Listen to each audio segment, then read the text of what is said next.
Alright guys, today I'm going to go over Firestarter 22, Firestarter 23. Those are just questions you had to look up. You could use Google, any other way to look them up.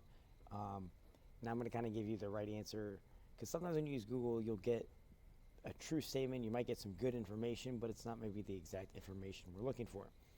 So what does it mean when a triangle is congruent to another triangle? I Googled it just like I told you guys to, and the first thing that came up is when two triangles are congruent, they will have exactly the same three sides and the exact same three angles. We kind of did that a little bit when we on our last quiz. So when a triangle is congruent, we're going to have three congruent sides. So three congruent sides and three congruent angles. All right, that's it for that. Now, number 2 says, how do you prove something in geometry or any other math class? Now, there's a bunch of different answers for this one. I actually looked it up myself on Google to see what Google would give you, and it gives you a whole bunch of stuff. One of the things I really liked is kind of discussing the different types of proofs. Most of the time, we're going to use a direct proof. All right, so direct proof. In other math classes, not really to us, you could prove by contradiction, you could prove by induction, you could prove by contrapositive. That's a logic type of deal. So we're going to use a direct proof in geometry. So our geometry class is going to use this idea of a direct proof. And then, how do you prove in geometry? That was like one of the first things that showed up. I like how they gave you some steps. It said make a game plan, make up numbers for segments and angles. Look for congruent triangles. Try to find isosceles triangles. That's a really good idea for proof strategies. I don't know if I would say that is how you do it, but the thing is the how that we're looking into. So when I think about how, I want to think about, I want to have an argument with facts. All right. We're going to use a lot of two-column proofs, and for us, we'll use a lot in geometry. So, and we're going to use two-column proofs. There's other proofs, but I think I like two-column proofs for you guys. I think it's the best way to kind of look at it. And so there's a lot more into this. We could spend a whole hour just talking about different types of proofs, explain proofs, how do you set up proofs, all sorts of things like that. But we're just going to kind of be very, very vague right now, and that's okay. All right, the next one. What reasons or theorems are there that allow you to state triangles are congruent? So a lot of them came up, and we're actually going to go over 5, but a lot of times when you Google it, they only give you 4. So what reasons or theorems are there that allow you to state triangles are congruent? So there are actually 5 theorems that we're going to use. All right. And you should have actually known a couple of them, because if you picked up the papers after your quiz, you would say if all the sides are congruent. So that's what we're going to start with. If you can say all 3 sides are congruent, then to each other, then you have 2 congruent triangles. All right. Now, the next one is really important that you understand that it matters when I have 2 triangles. So let's say I have a triangle. So I have a little triangle right here, and I'm going to do this little tool that makes me copy it. So I just copied it so I know they're congruent triangles. All right. Now I could move it around. Now they're not, because I shrunk it, but let's pretend I didn't shrink it. All right.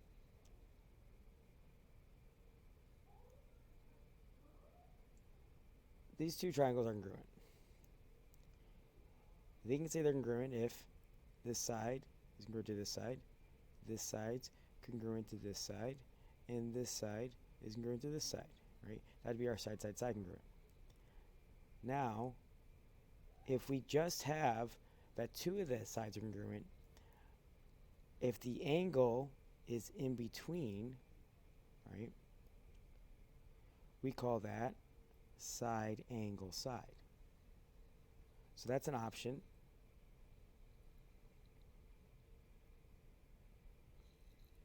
Now the other option that we might have is we might have angle side angle. So maybe we only have one side.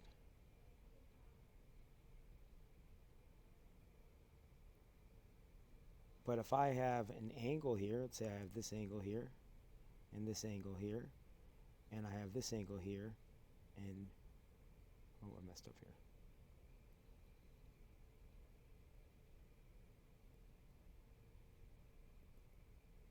All right, but say I don't have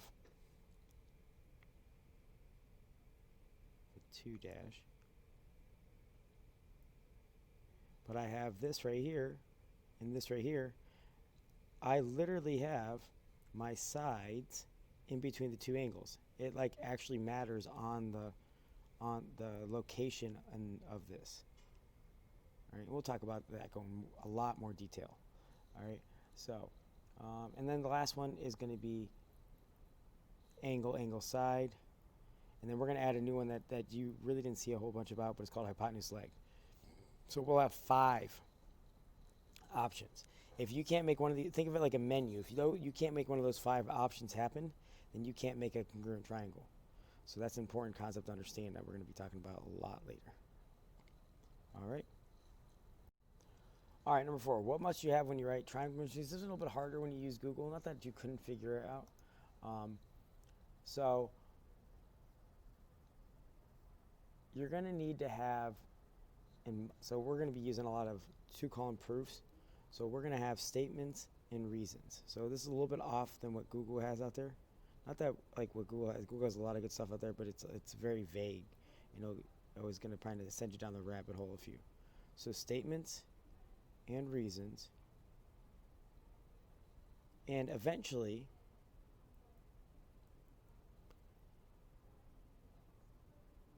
you want 3 congruency statements, either SSS,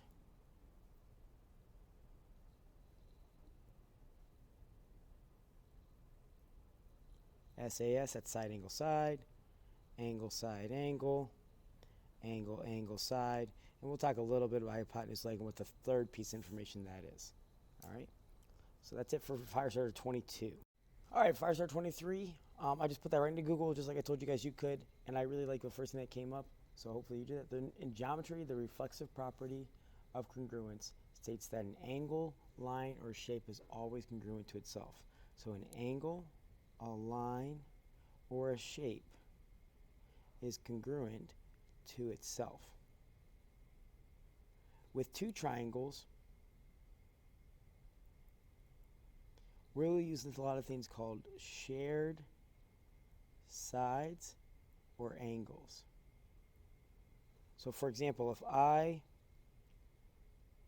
made a triangle like this, I made a triangle like this, the red line is a part of both triangles. So let's say I put some points here, A, B, C, D. I could say that angle AB, or line segment AB, is congruent to itself on part of both triangles. So this one would be the statement for the top triangle. This would be the statement for the bottom triangle. I'm saying one piece is equal to the other piece. That's called reflexive property because it's the same thing. Think about like looking in a mirror. There's also an example like if we had shared angles. Now if I look at this blue, there's a blue triangle. So I have this blue triangle here. So there's our blue triangle. Here's our purple triangle. This red angle right here, oh, I'm sorry. That angle is a part of both triangles. Let's say I put some letters out, right, and I said this is angle A. We'll say this is A, B, C, D, and E. Angle A, or I could say angle BAC is congruent to angle CAB. I could even put CAE. And that's because of the reflexive property, because it's a shared angle. They're both it's the same exact angle. All right. what are the two key components of any proof? I like exactly what showed up first in Google. So it says, what are the first thing that shows up?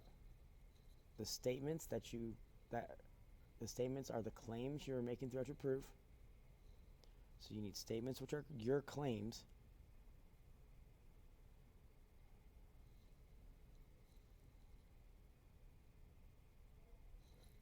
And then the reasons, that's like evidence. So think of a proof as like you're going to court and you're a prosecuting attorney. And you're trying to prove beyond a reasonable doubt that these things happen. All right, that's what a proof is. A proof is like court. It's got to be very, very specific. You have to follow very specific rules. You have to make sure it looks nice, it's presentable. All that is very, very important in proofs. All right, and you have to be able to prove beyond a reasonable doubt. There should be no thinking about whether this is true or not. Your evidence should be overwhelming. Right? Now, what is the given information in the proofs? When you look it up, it doesn't like give you. It's not like something like that it gave you right away. But given information is information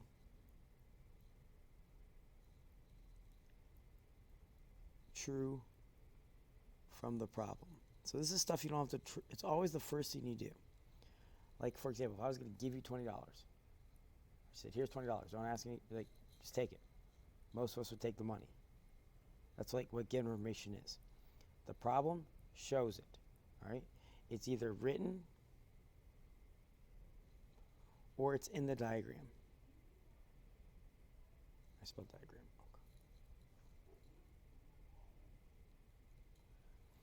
So if it's in the diagram, like if we have our markings, like the dashes for congruent sides or the arcs for congruent angles, then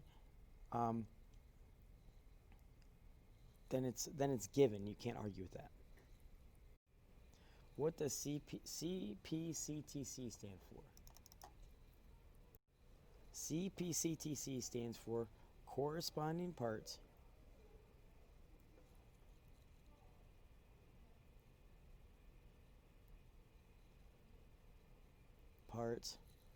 of congruent triangles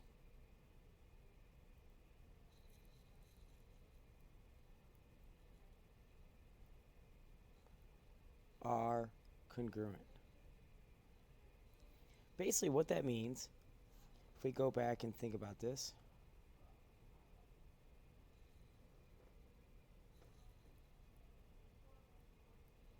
let's pretend those are congruent.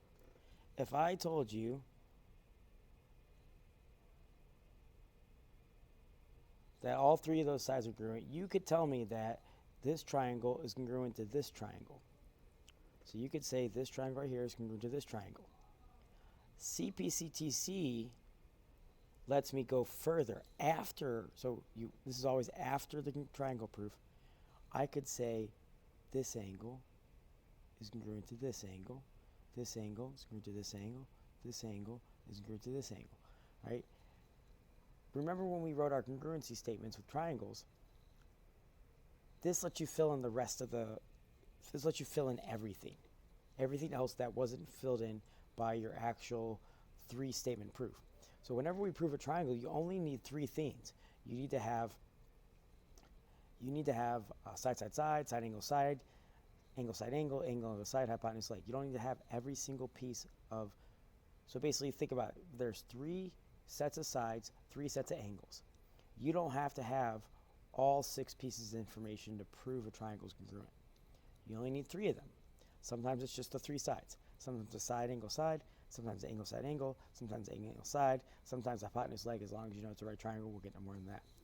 So if you know those 3 pieces of information, you can state the other 3 pieces of information because of corresponding parts of a congruent triangle. All right, that's it. Keyword is rain. Keyword is rain.